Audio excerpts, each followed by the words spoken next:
আসসালামু আলাইকুম ভিউয়ার্স, আপনারা যারা দেশ এবং দেশের বাড়ি থেকে দেখতেছেন আপনাদেরকে জানাই অসংখ্য ধন্যবাদ। আজকে আমরা 4 রুমের একটা একতলা বাড়ির ডিজাইন সহ খরচ দেখব।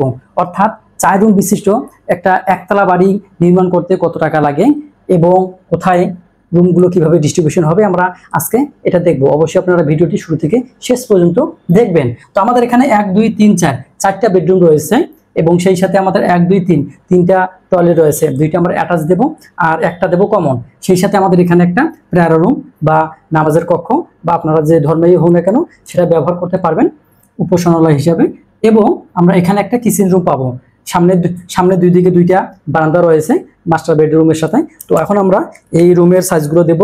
সেই সাথে আমরা বেস থেকে শুরু করে ছাদ পর্যন্ত ঢালাই করতে কত টাকা লাগবে এবং কি মালামাল লাগবে সেগুলো আমরা আলাদাভাবে এস্টিমেট করব। তো আমরা আমি প্রথমেই যে জিনিসটা আপনাদেরকে জানানোর চেষ্টা করব সেটা হচ্ছে যে আপনাদের যাদের 3টা রুম দরকার সেক্ষেত্রে আপনারা একটা অর্থাৎ ডান পাশে অথবা বাম পাশে যে কোনো একটা রুম আপনারা লিভিং স্পেস হিসেবে ব্যবহার করতে পারেন বা ড্রয়িং রুম হিসেবে ব্যবহার করতে পারেন। আর আরেকটা আপনারা মাস্টার বেড হিসেবে ব্যবহার করতে পারেন। যদি ধরেন যে আমি এই রুমটা বেডরুম হিসেবে অথবা লিভিং হিসেবে ব্যবহার করতে পারি।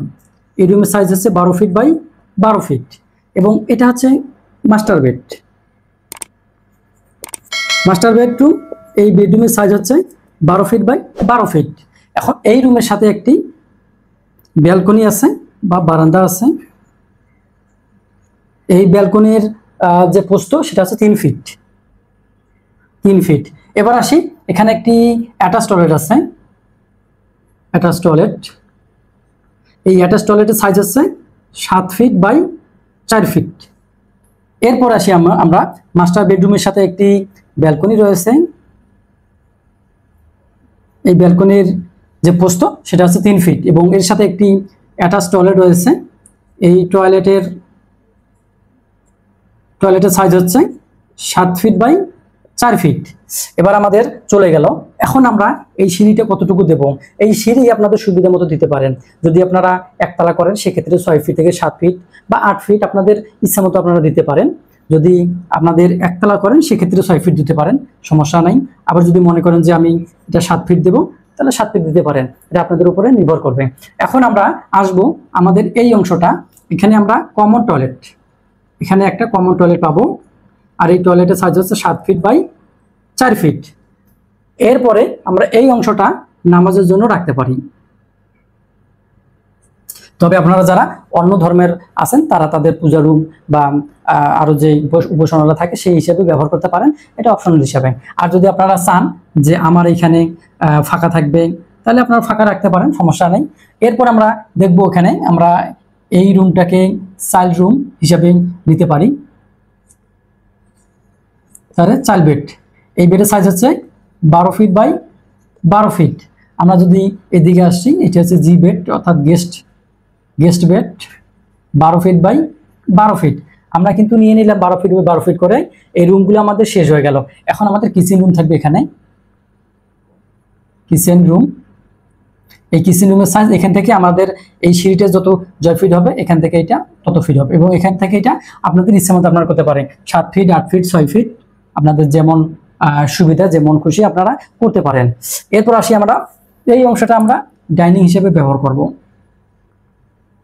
ডাইনিং স্পেস হিসাবে এইটা আমরা পুরোটাই ব্যবহার করব। আমাদের এইখানে সামনে যদি আপনারা চান যে আমি পোস্ট দেবো তাহলে দিতে পারেন, আপনারা এখানে পোস্ট দিতে পারেন। তো এরকম একটা বিল্ডিং করতে আমাদের মালামালগুলো আমরা এখন নির্ণয় করব। আমরা বেস থেকে শুরু করে এটার ছাদ পর্যন্ত মালামাল নির্ণয় করব। তো আমরা চলে যাব সরাসরি মালামাল নির্ণয় করার জন্য। তো প্রথমে আমরা 1 নম্বরে, যেহেতু এই বিল্ডিংটি ওয়ান স্টোরেজ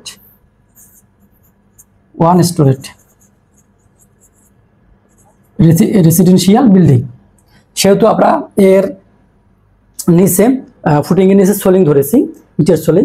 সেক্ষেত্রে আমাদের 1 নম্বর ইট লাগবে, 1 নং ইট 600 পিস লাগবে। আমাদের 600 পিস লাগলো। প্রতি পিসের মূল্য আমরা 12 টাকা ধরলাম, তবে আপনাদের জায়গা অনুযায়ী কম বেশি হতে পারে। তো 12 টাকা করে ধরলে আমরা এটাকে লিখি 12 টাকা। তাহলে আমাদের এখানে ইট বাবদ আসবে 7,200 টাকা। আমরা 2 নম্বরে আমাদের যে আইটেম সেটা হচ্ছে সিমেন্ট। সিমেন্ট আমাদের এখানে ফুটিং ঢালাই, short column, grade beam, column, ছাদ, ফ্লোর বিম এবং সেই সাথে সিঁড়ি সহকারে ঢালার জন্য আমাদের সিমেন্টের প্রয়োজন হবে 200 ব্যাগ। 200 ব্যাগ আমরা প্রতি ব্যাগের মূল্য ধরব 550 টাকা করে। তাহলে আমাদের সিমেন্ট বাবদ এখানে খরচ আসবে 1,10,000 টাকা। এরপরে আমরা 3 নাম্বার আইটেম লিখব, বালির পরিমাণ। আমাদের কতটুকু বালি লাগবে আমরা লিখি বালি। এখানে কিন্তু যে বালিটির হিসাব আমরা লিখব সেটা হচ্ছে মোটা বালি এবং চিকন বালি, দুইটা বালি 50-50 করে দিয়ে আমরা ঢালাই কাজগুলো করব। আমরা বালির বাবদ আমাদের বালি লাগবে 520 CFT। প্রতি CFTর মূল্য আমরা 45 টাকা করে ধরলাম। সেক্ষেত্রে বালু বাবদ আমাদের এখানে বিল আসবে 23,400 টাকা। এরপরে আমরা 4 নাম্বার যে ধাপ সেটা হচ্ছে খোয়া। আমরা খোয়া বা ব্রিক সিট দিয়ে এই কাজটা করব। সেহেতু আমাদের খোয়া লাগবে 1010 CFT। 10 CFT আমরা প্রতি CFTর মূল্য ধরব 130 টাকা করে। সেই হিসাবে আমাদের খোয়া বাবদ আসবে এখানে 1,31,300 টাকা। এরপরে 5 নাম্বার যে আমাদের আইটেম তা হচ্ছে রড। রড আমাদের কতগুলো লাগবে, এখানে আমাদের লাগবে 3605 কেজি। 3605 কেজি। প্রতি কেজির মূল্য যদি আমরা 95 টাকা করে নেই সেক্ষেত্রে আমাদের 3,42,475 টাকা আসবে। এরপরে আমরা 6 নাম্বার আইটেম, এবার হচ্ছে ইলেকট্রিক মালামাল। আমরা ইলেকট্রিক মিস্ত্রি সহ ইলেকট্রিক মিস্ত্রি এবং মজুরি সহকারে মালামাল সহকারে আমরা রেট বিল ধরবো। একেবারে এই বিলটা আমরা ধরতে পারি 20,000 টাকা আমরা ধরতে পারি। এরপরে আমরা 7 নাম্বার যে সিভিল কাজের বিল, অর্থাৎ এখানে বেস থেকে শুরু করে ছাদ ঢালাই পর্যন্ত রড এবং রাস এর কাজ, অর্থাৎ ঢালাইয়ের কাজগুলো যেগুলো হবে সেগুলো বাবদ ধরবো আমরা। তাহলে আমরা লিখব যে মিস্ত্রি বিল। মিস্ত্রির বিল বাবদ আমরা মিস্ত্রি বিল বাবদ যেহেতু আমাদের এই জায়গাটা মোটামুটি আমরা 1230 স্কয়ার ফিট নেই, আর আপনাদের সাজানোর উপর নির্ভর করবেন। আপনারা যদি এইভাবে করেন তাহলে এতটুকু জায়গা হবে, আর যদি এর থেকে কম বেশি করেন তা কম বেশি হবে। তো যতটুকু হবে ততটুকুই আপনারা মালামাল সেই হিসেবে হিসাব করবেন, সেই সাথে মিস্ত্রি খরচটা আপনারা হিসাব করবেন। তো মিস্ত্রি খরচ আমাদের এই হিসেবে দিতে গেলে আমাদের 125 টাকা ধরলাম। এটা কিন্তু বারবার বলতেছি, এটা জায়গা অনুযায়ী মিস্ত্রি বিল কম বেশি হতে পারে। আমরা হিসাবটা বোঝানোর জন্য শুধু ধরে নিয়েছি। সেক্ষেত্রে 1,53,750 টাকা মিস্ত্রির বিল বাবদ আমাদের খরচ আসলো। এখন আমাদের এখানে কিন্তু মালামাল শেষ। আমরা যদি এটাকে যোগ করি তাহলে আমাদের আসবে এখানে 9,06,125 টাকা। এই যে 9,06,125 টাকা আমাদের খরচ আসবে এখানে। এখন আমরা এই মাপটা এখান থেকে আমাদের প্রায় 33 ফিট 8 ইঞ্চি, এবং এই দিকে যদি আমরা মাপটা দেই আমাদের মাপটা হবে 37 ফিট 7 ইঞ্চি।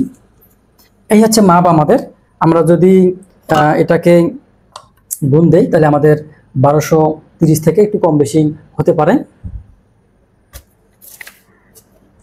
তো আমরা দেখি আমাদের কত আসে। 33 ফিট 8 ইঞ্চি 37 ফিট 7 ইঞ্চি, এই হিসেবে করলে আমাদের প্রায় 1260 স্কয়ার ফিট আসে, 64 স্কয়ার ফিট। তো যাই হোক, এখানে আরেকটু যোগ করতে হবে, যেহেতু আমরা মালামাল এখানে নির্ণয় করছি। তাহলে আমাদের আরো কিছু বাড়বে, হয়তো এই সংখ্যাটা হবে 9,10,000 বা 12,000। তো তো আমরা ধরলাম 15,000। এই 9,15,000 টাকা দিয়ে আপনার শুধু এটার ছাদ পর্যন্ত ঢালাই হবে। এখন ঢালের অনুপাতগুলো কত হবে সেইগুলো আমাদের দেখতে হবে।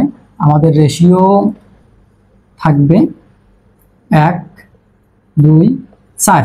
যদি আপনারা এই রেশিওটা 1/3 করেন সেক্ষেত্রে মালামালগুলো আরও বেশি লাগবে, খরচের পরিমাণ বেশি হবে। এখানে কিন্তু ইটের হিসাব দেওয়া নাই এবং গেট বিমের নিচে যে ইটের গাঁথনি দিতে হবে সেটা ধরা নাই, আবার এখানে কিন্তু ফিলিং ধরা নাই। মনে রাখবেন এই জিনিসগুলো আপনাকে বাড়তি করে দিতে হবে। তো আপনার মোটামুটি যদি ফিলিং সহকারে সবকিছু আপনারা খরচ জানতে চান, আবার সামনের দিকে এই পোস্ট হবে আর এর জন্য কিছু টাকা আপনাকে অ্যাড করতে হবে। তাহলে মোটামুটি আপনার যদি ফিলিং সহকারে এই যে বিল্ডিংটি যদি আপনি ছাদ পর্যন্ত করতে যান তাহলে কিন্তু আপনার প্রায় 10 থেকে আপনার 10 থেকে 12 লক্ষ টাকা লাগবে। এটা শুধু কাস্টিং ঢালাই পর্যন্ত। এরপরে ফিনিশিং কাজ আছে, আরও আপনাদের যে রং সেনিটারি কাজ সম্পূর্ণ যদি আপনারা করতে যান সেক্ষেত্রে আপনাদের এই বিল্ডিংটির মোট খরচ আসবে ফিনিশিং পর্যন্ত এই খরচটা 25 লক্ষ টাকা প্লাস মাইনাস। 25 লক্ষ টাকা প্লাস মাইনাস খরচ আসবে আপনারা যদি এটাকে 2 তলা ফাউন্ডেশন দিয়ে 1 তলা কমপ্লিট করেন।